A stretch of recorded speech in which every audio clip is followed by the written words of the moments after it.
I, female, 50, had one son when I was a teenager.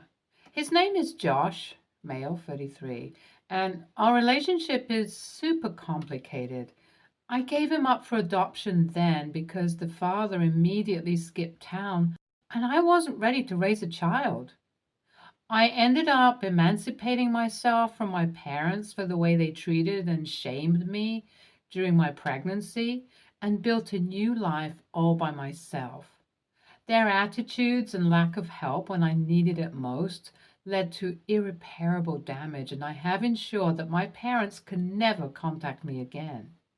Since then, I did build a life for myself and ended up working in the tech field as a pretty successful engineer. I never married or had a long-term relationship, but honestly, that works for me. With the kind of emotional baggage I have, I'm pretty self-aware about not letting people get close to me. The one thing I had hoped for as I got older was to be able to connect with my son, but it seemed like an impossibility. I had known the adoptive family from my second trimester, and I wrote a letter to my son, which was to go to him when he was 18. It would have the information he needed to find me and also give him the agency to reach out to me when he was ready. I also asked the parents to not hide the fact that he was adopted, and I wanted my son to have the best life he could. The year he was supposed to turn 18, I got no response. Same thing next year. Eventually, I made peace with the fact that my son might not want anything to do with me. If I was in his shoes, I could have felt the same way. However, when I turned 40, I got a text from an unknown number with the details of my son's birth. It was Joshua, and he wanted to meet up. Since then, I've spent 10 years creating a relationship with my son. He's grown into an amazingly talented artist, and I've been able to build a bond with him and his adoptive parents. I feel connected to the three of them, and it genuinely feels like I have a family now. 2 years ago, though, Josh started dating a girl he met during a music tour, Penny. Penny and I seemed to get off on the wrong foot, and it only got worse from there. I didn't have any clear reason to dislike her enough to raise my voice, but there was just a gut feeling that made me queasy. Some things that I do objectively think are bad are how bad Penny is with money. She makes impulse purchases and constantly wants more and more money to upgrade her lifestyle. Now, more power to her, but Josh is like the exact opposite. He's in a small band and has a few things he sells on Etsy, along with working as a session artist, and that's enough for him. Finances are a serious conversation for a couple to have, but it seems that it hasn't happened for them. Another thing is that Penny seems to really dislike me for abandoning Josh and always seems to subtly imply that I am a bad person. Now, I don't like this because it's like she's inserting her own prejudice over what my son thinks and has come to terms with. I also feel like she doesn't understand the complexity of the situation and how hard both I and my son work to build a relationship with each other. These things are only things I've noticed, and Josh's adoptive parents seem to love Penny. So I've always felt insecure about raising these concerns. Cut to 6 months ago. Josh announced his engagement with Penny, and he was super stoked about it. It was amazing to see him so happy, and I wanted to contribute to it by giving him a house. Now, since I've stayed single and made a bunch of good investment choices in real estate, I have a lot of savings. I don't see any point in holding on to all this money when I die, though, so I wanted to help Josh with a new start to his life. Despite my misgivings about Penny, I wanted to see him happy. However, I would transfer the house in Josh's name alone as a gift and wanted to make clear that it should only be his name on the deed. I wasn't going to hide it from anyone, and I said that it was my choice, and both Josh and his parents found this to be reasonable. I mean, Penny would still live there, right? Wrong. She didn't like this one bit, but I guess the combined reasoning of Josh and her in-laws made her agree to it, at least in front of them. Behind their backs, Penny has been absolutely horrendous to me ever since my son got engaged to her. She had been building up a rapport with me and making it seem to everyone else that she was trying to get to know me better. I won't lie, even though I felt like she was genuinely putting in an effort and reconsidering my judgment of her. But then she snapped one day and revealed everything she wanted. We had gone out for brunch together, and Penny casually mentioned the idea of having kids with Josh. Then she said, I don't know if I would be comfortable with you around them, OP. They're my kids too, and you do have a history of abandoning people. What if they get too emotionally attached to you and you suddenly decide you don't want this family anymore? That was the most hurtful thing I had ever heard. And I should immediately have fought back and cussed her out, but she made it seem like I was the bad guy. Then Penny brings up the house. She said, maybe if I knew you trusted me, maybe if you thought of me and Josh as equal owners, like with the house, I would know you're here for good. I cut brunch short and she left while sweetly telling me to think about it.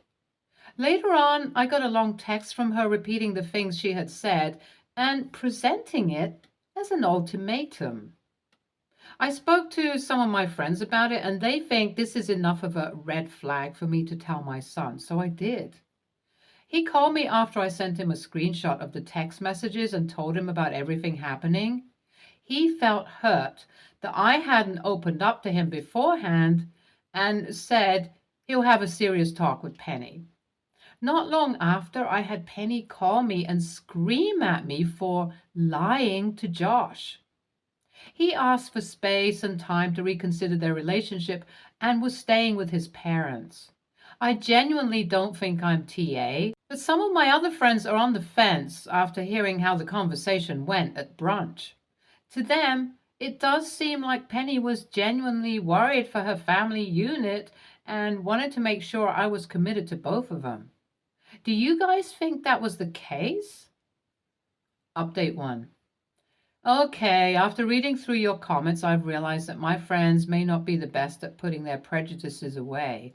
I think the fact that I did give up Josh is something that they judge me for, and that's why they've empathized with Penny. I think I'll cut them out of my life if they can't accept me for me. As for Josh and Penny, their relationship is over, but Penny has not accepted it with grace at all. Apparently, the fact that Josh was adopted wasn't something his extended circle knew, but Penny has been spilling his secret to everyone and making it into a whole point of contention. She's made me out to be this heartless monster, and Josh to be a person who's so troubled with mommy issues that he'll listen to any manipulative thing I say. Some people in his friend group have simply accepted her at face value, and Penny's riding off of pity right now. It's affected my son mentally, and he's lost a lot of friends because he doesn't want to bitch about Penny like she is about him. That's just how he is as a person. It definitely frustrates me, and I'm going to go and speak to Josh's adoptive parents and see if we can do anything about Penny's behavior. Update 2. Things just got a lot worse. I don't know what's going on with this girl, but now Penny is trying to mess up Josh's career. She reached out to a few mutual friends of theirs who work in studios and the music industry and claimed that Josh was straight up emotionally abusive and mentally unstable. Gossip spread like wildfire, and a lot of my son's contracts and gigs just dried up. It's getting tough for him to keep up with bills, and when he reached out to Penny and asked her to stop doing what she's doing, she just ghosted him. At this point, me and Josh's adoptive parents are ready to fight fire with fire, even if he isn't. We spoke to a lawyer, and he said there's a reasonable amount of evidence to file for defamation and get Penny to pay for the financial damages caused by her outright lies.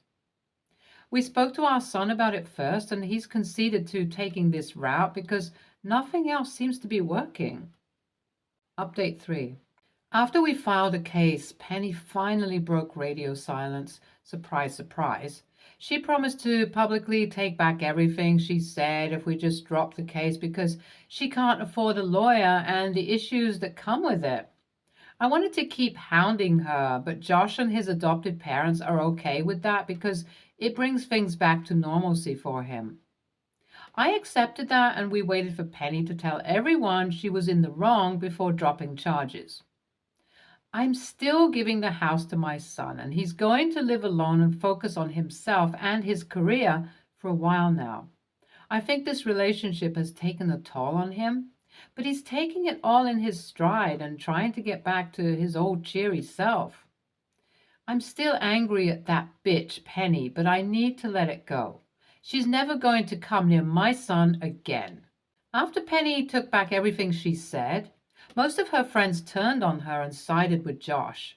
They've apologized to him, but he isn't exactly running back to the same people who dropped him ASAP. His circle now is much smaller and more loyal than before, and thankfully, his career is on the uptick again. NTA, but you should definitely have said something about Penny first, even if it was just a gut feeling. I think you and Josh are at that point where he does respect your opinion and will give it some weight. You weren't just irrationally mean to his fiancée and had valid concerns. NTA. She lost her husband-to-be just to try and get a free house, LOL. Kudos to you for rebuilding a relationship with your bio son and also his parents. That relationship and trust you all have outweighs Penny by a long shot. Next story. I, 20, female, started baking in the quarantine as a hobby, just to pass time. Over time, my skills have significantly improved and I've started taking orders from people. Occasionally, as I'm still a student and don't have too much time to invest in it full time. However, whenever an important occasion is coming up for my loved ones, I bake them a cake for free. I do this of my own free will because it makes me happy. A week ago, it was my best friend Zia's 23rd birthday. This would be the last birthday we'd be celebrating together as I'm moving overseas shortly for further education.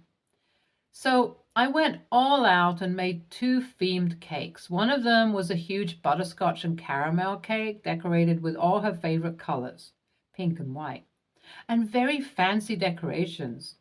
The other one was a lotus Biscoff cheesecake, which is her absolute favorite dessert. On the day of her birthday, we cut the cake, and she gave us all 1 slice each from the Biscoff cheesecake. Only 3 of us apart from her. Later on, she texted me that she loved the cake so much and was kind of sad that she got to only eat 3/4 of it and wanted a whole cake for herself.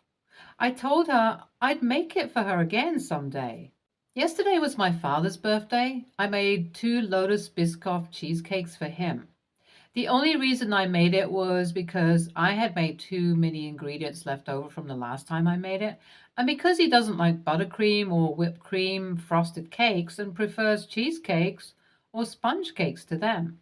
I posted the photos on my baking account on Instagram and Zia saw them. I immediately got a phone call that she wanted one of the cakes. I told her they were for my dad and I'd make another one for her later on. However, she kept insisting and wouldn't let it go. I caved in and told her to come today and pick up the cake. Obviously, I couldn't give her the entire cake. I'd made it for my dad and for the rest of the family, so I cut up 3 medium-sized slices for her and boxed them up. When Zia saw them, she immediately asked me why I hadn't packed up the whole cake for her. I explained to her that I couldn't do that because it was for my dad and the rest of the family. She started her little rant again about how she couldn't get her birthday cake to herself because she had to share with us, and how she's owed a whole cheesecake. She then asked me if I'd make her another one next week, and I told her I couldn't spend time making another cake because of my upcoming exams. This pissed her off, and she said that I don't even share a good relationship with my father, so She finds it ridiculous that I'm doing so much for him. This was a low blow and ticked me off. I told her to never expect another cake from me again. Now, I'm petty, selfish, and a bad friend. AITA? NTA, you did something nice for her. She ruined it with her entitlement. It's very normal when you have a birthday party with a birthday cake that surprisingly the guests also get some of the cake. I don't think I've ever heard of someone getting their own cake for their birthday that no one else at the party eats. If she wants another cake, she can buy herself another cake. You already went out of your way for her, giving her 3 extra slices, and she chooses to attack your relationship with your father? You're right that she should never get another cake from you again, nor another text message, phone call, hangout, etc.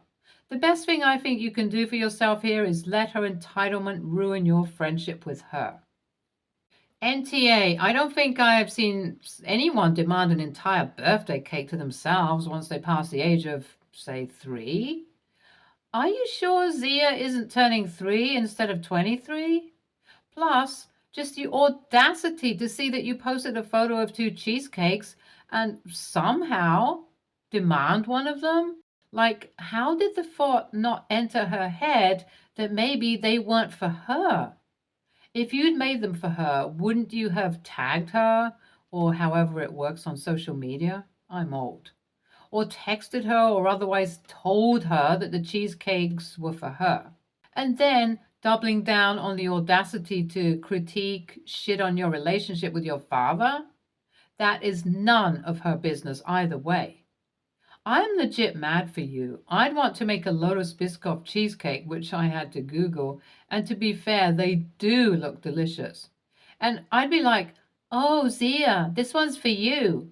Then when she came over, I'd smash it into her face. XD.